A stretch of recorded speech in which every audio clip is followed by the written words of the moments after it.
So we are studying about the relation between the roots and leaves. इसके example देखिए। इसका मतलब ये कहना चाह रहे हैं कि जैसे पैडी, पैडी यानी होता है, पैडी यानी होता है धान। क्या होता है? धान।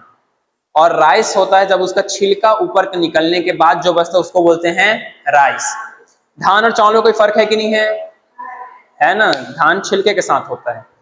तो यहाँ पर क्या रिलेशन देखेंगे हम लोग, जैसे धान, धान में कौन सा वेनेशन होता है? Parallel venation. कौन सा वेनेशन होता है? पैरेलल। तो उसकी जो पत्ता होता है उसमें पैरेलल वेनेशन होता है, तो उसका रूट कौन सा होगा? फाइब्रस होगा। क्या होगा?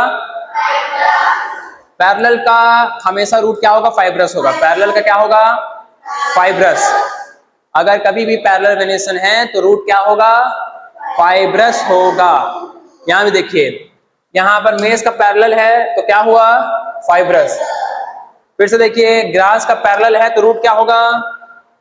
फाइब्रस। ठीक है, ग्रास का पैरेलल है तो क्या होगा? फाइब्रस। अभी देखें हम लोग, अगर किसी प्लांट का, जैसे कि मैंगो है, मैंगो ट्री का अगर रेटिकुलेट है तो उसका रूट कैसा होगा? टेप रूट होगा। ठीक है, और अगर जैसे तुलसी है, तुलसी का जो वेनेशन है वो रेटिकुलेट वेनेशन है तो उसका रूट कैसा होगा? Tap root. तो here you can see the combination और द रिलेशन। क्या रिलेशन देख पा रहे हो आप लोग कि जब भी पैरेलल होगा तो रूट कौन सा होगा? फाइब्रस। पैरेलल में क्या होगा? फाइब्रस। रेटिकुलेट वेनेशन में टेप रूट। ठीक है, तो टेप में टेप रूट वाला रहेगा तो रेटिकुलेट होगा, रेटिकुलेट रहेगा तो टेप होगा। ठीक है, पैरेलल रहेगा तो फाइब्रस होगा, पैरेलल रहेगा तो फाइब्रस होगा। सबसे बेस्ट एग्जाम्पल याद रखने ये है कि आप सभी ने घास देखा है। क्या देखा है? घास।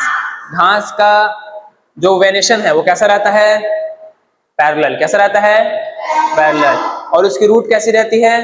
ऐसे उठा के देखे हो ना, फाइब्रस। कैसे रहती है? फाइब्रस। तो पैरेलल जो वेनेशन है उसका रूट हमेशा क्या रहेगा? फाइब्रस रहेगा। क्या रहेगा? फाइब्रस।